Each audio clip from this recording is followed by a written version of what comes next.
अगर फीलिंग्स नहीं है तो कुछ भी नहीं है। और फीलिंग्स यानी भराव, और भराव कहाँ है? जहां भरने वाला हो, और भरने वाला एक ही है।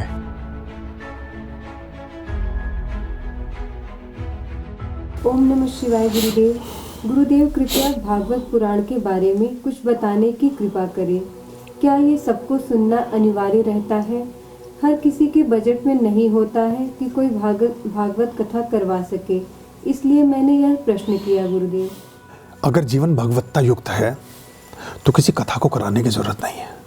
आपका जीवन ही कथा है। पुनश्च अगर जीवन में भगवान विद्यमान है, अगर भगवत्ता युक्त जीवन है तो किसी कथा की जरूरत नहीं है। कथा तो आपकी करेंगे लोग, कथा तो आपकी गाएगा समाज। कथा मतलब कहानी आपके सक्सेस की, आपके स्वास्थ्य की, आपके आरोग्य की, आपके अच्छे श्रेष्ठता की, आपकी दिव्यता और भव्यता की। तो अब इसमें मुझे क्षमा करें, अब जैसे वो अपनी सत्यनारायण जी की कथा होती है। अब मैं एक जगह में था, वहाँ बात चल रही थी, उन्होंने मुझे बुलाया तो बोले आप भी कुछ कहें। मैंने कहा मैं ठीक है, सब सुन रहा हूँ, सब अच्छे अच्छे विद्वान लोग बोल रहे हैं, अच्छा बोल रहे हैं, मुझे ना ही बुलाओ तो ठीक है। बोले नहीं आपको तो ज़रूर बोलना पड़ेगा। मैंने कहा रहने दो, मैंने समझाया, जो ऑर्गेनाइजर थे वो नहीं समझे इशारा, बोले आप ज़रूर बोलें। तो मैंने कहा अब मैं बोलता हूँ, फिर सुनो तुम। मैंने कहा इसमें सत्य कहाँ है और नारायण कहाँ है और कथा क्या है? कथा सुनने से ये लाभ हुआ, कथा ना सुनने से यह हानि हुई। लेकिन वो कथा क्या थी? जिसके सुनने से लाभ हुआ और जिसके ना सुनने से हानि हुई, उसका क्या उल्लेख ही नहीं। वो बोले जी आप गलत। मैं तो पहले कह रहा था मत बुलवाओ भाई। अब वो जो इतने सारे लोग सजे धजे बैठे थे, अब सबकी भावभंगी माँ उड़ने लगी। मैंने कहा मुझे तो बुलाने नहीं चाहिए आपको ऐसी जगह, मैं ऐसे कार्यक्रम में अनफिट आदमी हूँ। तो बोले ये तो बड़ी अजीब इसी। मैंने उनसे पूछा क्या मुझे बताएं, एक उसमें शंकराचार्य जी थे। बोले ये तो हमें मतलब हमारे लिए भी सवाल है। मैंने कहा जब आपको उत्तर मिल जाए तो मुझे बताइएगा। तो जिसके जीवन में सत्य है उसके जीवन में नारायण है, और जहाँ सत्य और नारायण है उसकी कथा पूरे समाज के लिए प्रेरणा है। चाहे वो भगवान श्री राम हो, चाहे वो हरिश्चंद्र हो, चाहे वो कोई भी हो। और बाकी कथाओं में टाइम वेस्ट मत करो। ये कथावाचक जो हैं वो उस कथा में इनकी कथा ज़्यादा है, परमात्मा का भाव कम है। बहुत बार मतलब सब लोग सब किसी सूत्र को 100% कहीं भी नहीं लगाया जा सकता।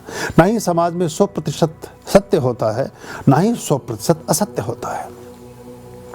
असत्य को भी 4 कदम चलने के लिए 1 कदम सत्य का लेना होता है।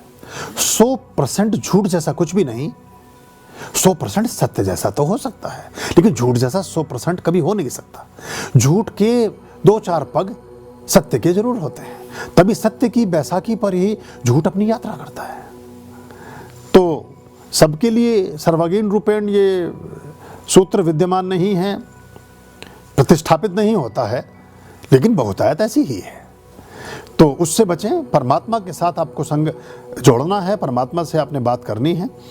वो बड़ी बात है, वो महानतम घटना है, उसके आप साक्षी बन जाएं, उसमें आप हो जाएं। बस ये बड़ी घटना है, बड़ी बात है। अदरवाइज तो सब वेस्टेज ऑफ टाइम ही मानता हूं मैं। Time is life. जिंदगी कुछ भी नहीं, कुछ लम्हात के सिवा, और वो दिल कुछ भी नहीं, जज्बात के सिवा। अगर फीलिंग्स नहीं है तो कुछ भी नहीं है। और फीलिंग्स यानी भराव, और भराव कहाँ है? जहां भरने वाला हो, और भरने वाला एक ही है, भगवान। भगवान, भग कहते हैं पूरी अस्तित्व की सत्ता को, और वान कहते हैं हो जाना। तो ये घटना घट सके तो बड़ी बात होगी। आर्याम अभयाम भज